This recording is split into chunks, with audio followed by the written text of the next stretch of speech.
Hi, Brentwood Bulldogs. Miss Dimkowski here. Hope you've had a wonderful week and hopefully you've had some time to go outside, enjoy some fresh air in between your reading and writing and the work you've been doing with your teachers. And I've been out here working a lot. This week I want to read one of my favorite stories, and I want to share that maybe this week think of everyone in your family or whoever's in your house, pick your favorite story and read it to them or have them read it to you. Those are the stories we want to read over and over again. And I know the story I'm going to read, you may have seen it, but it's one of those stories that makes us really think. And what I like about it is what I want you to think about today is the life skills that come out of this book. This book is called Zen Ties, and there's a book called Zen Shorts, and it has this character called Stillwater. He's my favorite, but he really teaches us a lesson. But with this one, I really want you to think, what life skills come out of this story? What ones do they use, and what do you think of as I read it? So I'm going to read it and just listen. Maybe you're sitting outside, you can close your eyes and listen. So I'm going to start. Mom, there's a bear over there, said the little girl. A what? Asked her mother. A big panda bear, said the girl. So you can see it says she's at the train station. So she's wondering about this panda bear. What's he doing? Asked the little girl's mother. He's sitting. Maybe he's waiting for someone, said her mother. Stillwater was waiting for someone. He was waiting for the arrival of his nephew, Coo. Uncle Stillwater, Summer, I have arrived. Seeing you brings smiles. And I want you to notice, if you can see, that part was written in italics, and we're going to see those throughout the story. I'll tell you about that in a minute. Hi, Coo, said Stillwater. I brought you some welcome balloons. Coo took the balloons and bowed.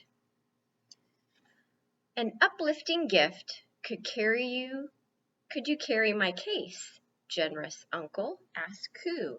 So another one of those in 3 lines, certain syllables, kind of giving some hints of what's in here. It's a short walk to the house, but there's a nice park on the way. Let's stop there and have some tea, said Stillwater. Stillwater, Coo, and the balloons all sat quietly in the park. Tea was very good. My cup holds emptiness now.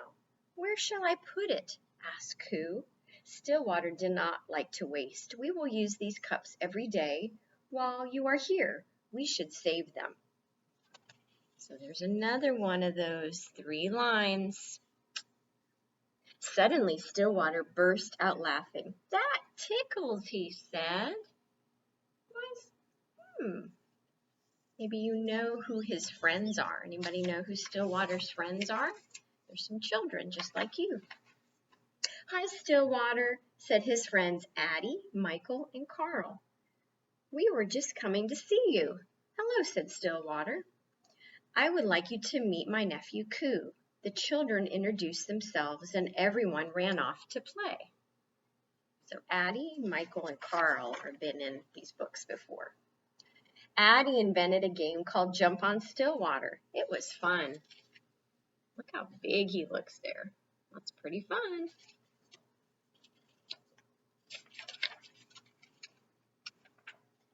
Michael wanted to ask Stillwater a question. I'm going to be in a spelling bee, Michael said. What would you do if you were in a spelling bee? I would spell words, said Stillwater. Michael looked at his shoes. What if you weren't sure how good you were? I'm anxious about it. I feel like I'm going to mess up. Do your best. That is what you're supposed to do, said Stillwater. But it's hard to do my best when I'm nervous, said Michael. Stillwater nodded, then he smiled. Coo and I have to visit Miss Whitaker this afternoon. I would like you and Carl and Addie to come along. Like how Stillwater's skateboarding. I'm making a connection. My daughter, Willow, who's 13, decided skateboarding's her new hobby. So I should show her that. So they're going to see Miss Whitaker. Let's think about this when we hear about Miss Whitaker.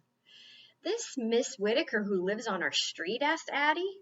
That Miss Whitaker, asked Carl. She hates us. She's really old and she spits when she talks. Every time we walk past her house, she shouts at us. She scares me. She's your friend?" Michael asked. Stillwater looked at them. "Yes," he said. "She isn't feeling well and we must bring her something to eat." So they're very concerned about seeing Miss Whitaker. The children helped Stillwater prepare some soup. It smelled very good. Then they put it on a tray with some soft bread.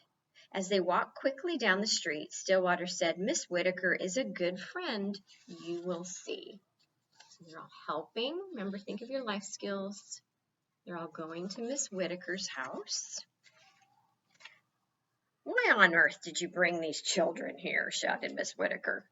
The children backed away. "Hello, Miss Whitaker," said Stillwater. "You look well today. We brought you some nice soup."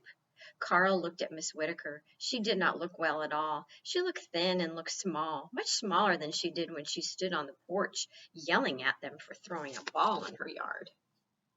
So there she is, and they're all going in. They're a little concerned. Stillwater helped Miss Whitaker up to bed and offered her the soup. Then he asked Addie to sweep the floors. He asked Michael to open the curtains and blinds. "Carl, hold the dustpan still," said Addie. So look at what they're doing. I want you to think about what they're doing for somebody else. "Carl and Coo are very good at drawing pictures," said Stillwater. "I can't see pictures anymore," said Miss Whitaker crossly. Carl and Coo drew several pictures together. When it was time to leave, Stillwater put them around Miss Whitaker's bed. He told her they would be coming back tomorrow. So they're painting pictures for her now. Let's see if she changes or if they change how they feel about her. Outside, the children said goodbye. "Bye," said Carl. "Bye," said Addie. "See you tomorrow," said Stillwater. "I don't know," said Michael. "I should study for my spelling bee." "You should come," said Stillwater. "You should come early." Let's look at Miss Whitaker. What is she doing? I think she is interested in those pictures. The next morning, Stillwater told Michael Miss Whitaker used to teach English. "She did?" asked Michael. Then Stillwater said, "Miss Whitaker, do you know Michael's going to be in a spelling bee?" "Well," said Miss Whitaker, "I know something about that. Now listen, just like plants, words have roots." Miss Whitaker said, "A plant grows from its roots, and so do words. Roots of words can teach you to spell." And with that, Michael spent the morning with Miss Whitaker studying for his spelling bee. Interesting, isn't it? Let's see. The next day, Stillwater found Coo up an apple tree in Miss Whitaker's front yard. "Oh, hello, Stillwater," said a voice from up in the tree. "Can you catch me?" "I'm getting some apples for Miss Whitaker," said Carl. "This morning sunlight gathering apples and a boy," said Coo. So there's another one of those three-lined phrases. Something we talked about in the month of April. So I'm giving hints. What was April? Some type of month with literacy.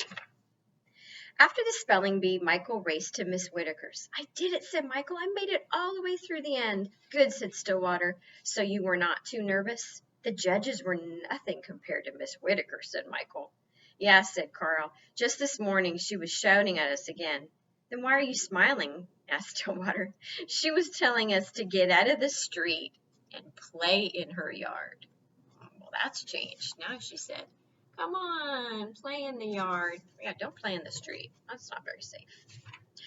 On the last day of Coo's visit, Michael presented Miss Whitaker with the ribbon he got from his spelling bee. Carl gave her the apples that he gathered. "My mother taught me to make apple tea," said Miss Whitaker. "I haven't made it for years. Now Addie and I have made some for you." Now they're sitting at a table. He gave her his ribbon. They're sharing the apple tea. So again, what are all those life skills? When it was time to say goodbye, Addie, Michael, and Carl gave Coo a big hug. "Summer fading, new friends' faces, lighten the way home," said Coo. At the train station, Stillwater looked over at Coo. "You may throw away your cup now," said Stillwater. Coo shook his head. "Nearing my visit's end, summer now tastes of apple tea. I will keep my cup, said Ku. So on this page, there's one of those 3 verses, 3 lines. I know you can't see it very well. So I'm going to reveal what those were in here. So that is the end, because Ku went home. So I want you to think about life skills. I bet you thought of some. I thought of caring. They were being very caring for Miss Whitaker, even though at the beginning, I think she just didn't really know them very well. And then I thought of cooperation. They cooperated and they cleaned, they made stuff for her. And then definitely friendship. We definitely made some new friends in Zen Ties in our story. So all those little 3-lined poems are what? Remember, they have to have so many syllables. They have 5, 7, 5. So remember haikus? So throughout this book, the story, they threw in haikus throughout the one. And I have to read, I love the last one. That is like one of my favorites. Nearing my visit's end, summer now taste of apple tea. I will keep my cup, said Ku. And what the author said is sometimes they don't always have, he wrote in the back a little blurb about, they don't always stick to that 575, yeah, for a total of 17. This is an attempt. He says they always didn't work on that 17 syllable one originally for Japanese, but most of the time they did. So I wrote one for you, Brentwood Bulldogs, and I stuck to the syllables. I put, hi, Brentwood Bulldogs, keep on reading and writing. We miss you so much.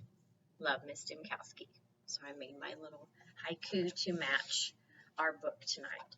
Well, I hope you are going to have another wonderful week of learning. Stay in touch. Keep in touch with your teachers. And we miss you, and I know we will see you very, very soon. And remember, always, always do your personal best and think of those life skills even when we're at home with our family and friends. Until next week, I'll see you again.